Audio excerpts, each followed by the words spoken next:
Hello friends, Soma's কিচেনে সবাইকে স্বাগত জানাই। আজকে আমি বানিয়েছি সম্বর ডাল। ইডলি ধোসার সাথে জাস্ট জমে যাবে। সম্বর ডাল বানানোর জন্য সবজি নিয়েছি কুমড়ো, পেঁপে, বিনস, গাজর, ডাঁটা, টমেটো আর কাঁচা লঙ্কা। ওভেন অন করে দিলাম, কুকার বসিয়ে দিলাম, 1 চামচ সর্ষের তেল দিয়ে দিলাম। তেলটা ভালোভাবে গরম হতে দিলাম। সব সবজিগুলো হালকা করে নাড়াচাড়া করে নেব তেলে। গাজর, বিনস, পেঁপে, কুমড়ো, ডাঁটা, টমেটো আর 2 পিস চেরা কাঁচা লঙ্কা একসাথে ভালোভাবে নাড়াচাড়া করে নিচ্ছি। সব সবজিগুলো কিছুটা নাড়াচাড়া করে নেওয়ার পর ছোলার ডাল 1 বাটি নিয়েছি, 100 গ্রামের মতো দিয়ে দিলাম।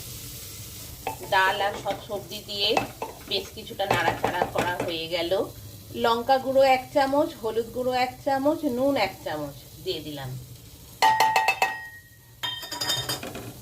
দিয়ে আবার ভালোভাবে নাড়াচাড়া করছি। মশলাগুলো সব সবজি আর ডালের সাথে ভালোভাবে মিশিয়ে দিলাম। এরপর কয়েকটি কারি পাতা ভালো করে ধুয়ে দিয়ে দিলাম।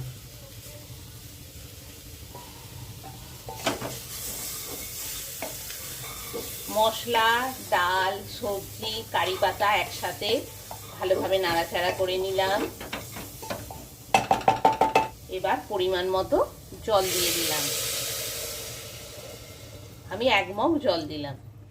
কারি পাতার একটা খুব সুন্দর গন্ধ উঠেছে সব মশলার সাথে।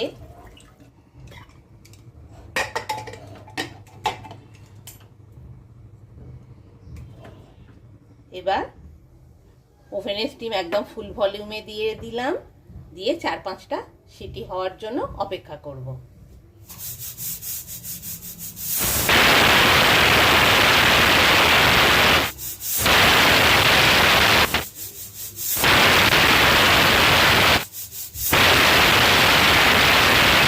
হয়ে গেছে। এবার ওভেন অফ করে দিলাম। আর কুকারের মধ্যে আরো কিছুটা রান্না হবে, তারপর কুকার থেকে নামাবো। এবার সম্বর মশলা বানিয়ে নিচ্ছি। 1 চামচ ধনে, 1 চামচ জিরে, 1 চামচ মরিচ, 2টো শুকনো গোটা লঙ্কা, ছোট এলাচ, লবঙ্গ আর দারুচিনি। এই সব মশলাগুলো একসাথে হালকা করে ভেজে নেব, নিয়ে গুঁড়িয়ে নেব। এছাড়া বাজারেও সম্বর মশলা কিনতে পাওয়া যায়, তাও দিয়ে রান্না করা যায়। আমি সব গোটা মশলাগুলো একটা হাতার মধ্যে নিয়ে হালকা করে তেল না দিয়ে শুকনো ভেজে নিচ্ছি। অন করে একদম লো ফ্লেমে একটু ভালোভাবে ভাজা হয়ে গেলে আর একটু সুন্দর গন্ধ উঠলে ওভেন থেকে নামিয়ে গুঁড়িয়ে নেব মিক্সিতে। সব মশলাগুলো হালকা করে করে ভেজে নিয়েছি। এবার ওভেন অফ করে দিলাম, দিয়ে একটু ঠান্ডা হতে দেব, দিয়ে তারপর মিক্সিতে গুঁড়িয়ে নেব। এবার সব মশলাগুলো মিক্সিতে গুঁড়িয়ে নেবার জন্য দিয়ে দিচ্ছি। সম্বর মশলা রেডি।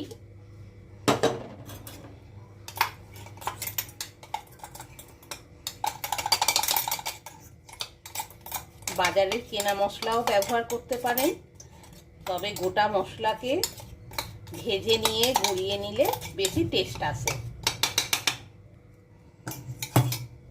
2 চামচের মতো সম্বর মশলা রেডি হয়ে গেছে।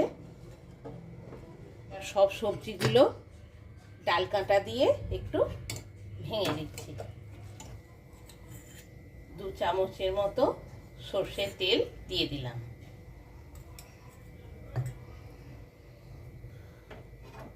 তেলটা ভালোভাবে গরম হতে দিয়ে দিলাম।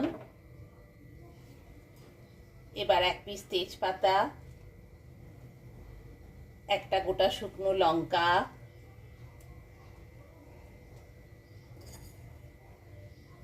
এক চামচ কালো সর্ষে ফোড়নে দিয়ে দিলাম। আমি সম্বরটা নিরামিষ বানাচ্ছি, আপনারা চাইলে পেঁয়াজ রসুন দিতে পারেন। 1 চামচ হিং দিয়ে দিলাম।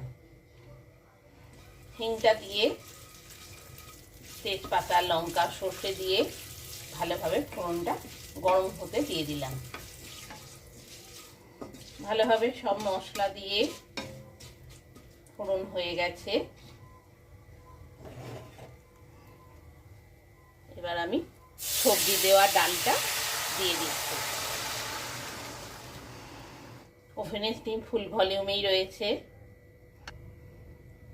কারি পাতা, বেশ কিছুটা কারি পাতা দিয়ে দিলাম। দিয়ে ভালোভাবে নাড়াচাড়া করতে দিলাম। সব মশলা দিয়ে ডালটা আমি সম্বর ডাল 10 মিনিটের জন্য কড়াইতে রান্না হতে দিলাম। এবার একটা বাটিতে কিছুটা তেঁতুল দিয়ে জল দিয়ে ভিজিয়ে রেখেছিলাম। তেঁতুলটা জলেতে বেশ কিছুটা গুলে গেছে। তেঁতুলটা চটকে মেখে নিচ্ছি। এবার এই 1 বাটি তেঁতুল গোলা জল মিনিট 5 পর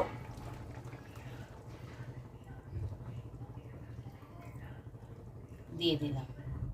ভালোভাবে নাড়াচাড়া করে নিলাম। মিনিট 5 হয়েছে। তেঁতুল গোলা জল দিয়ে আর একটু ভালো করে নাড়াচাড়া করে আরও মিনিট 5-7 রান্না হতে দেব। তারপর নামিয়ে গরম গরম পরিবেশন করব। মিনিট 10 হয়ে গেছে। কড়াইয়ে ঢাকনা খুললাম।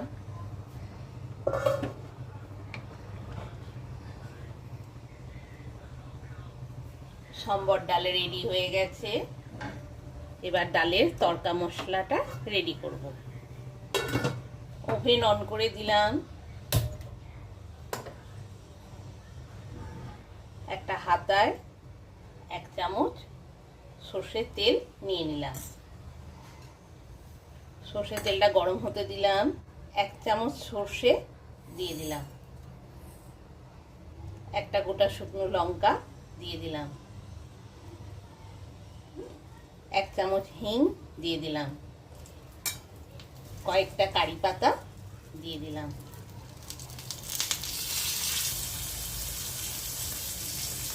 দিয়ে ভালোভাবে গরম করে নিলাম। এবার 2 চামচ তড়কা মশলা বানিয়ে রেখেছিলাম দিয়ে দিলাম।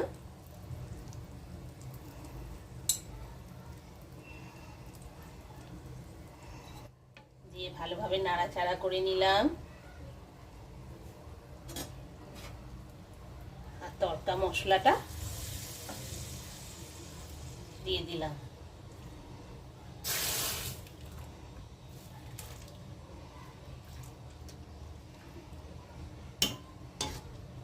খুব সুন্দর একটা কারি পাতা, সব মশলার একটা খুব সুন্দর গন্ধ উঠেছে।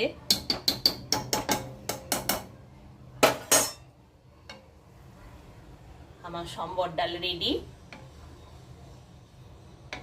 ইডলি ধোসার সাথে গরম গরম পরিবেশনের জন্য কড়াইয়ে ঢাকনা দিয়ে দিলাম। তাহলে খুব সহজ পদ্ধতিতে ইডলি আর ধোসার সাথে সম্বর ডাল আপনারাও বাড়িতে বানিয়ে ফেলুন। কিছুক্ষণ পর কড়াইয়ে ঢাকনা খুলছি। সম্বর ডাল পরিবেশনের জন্য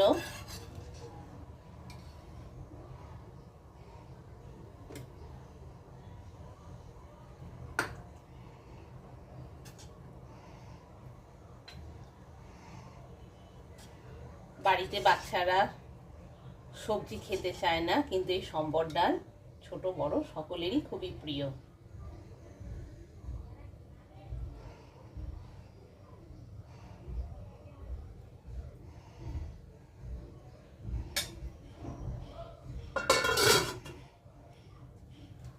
সম্বর ডাল রেডি। গরম গরম পরিবেশনের জন্য।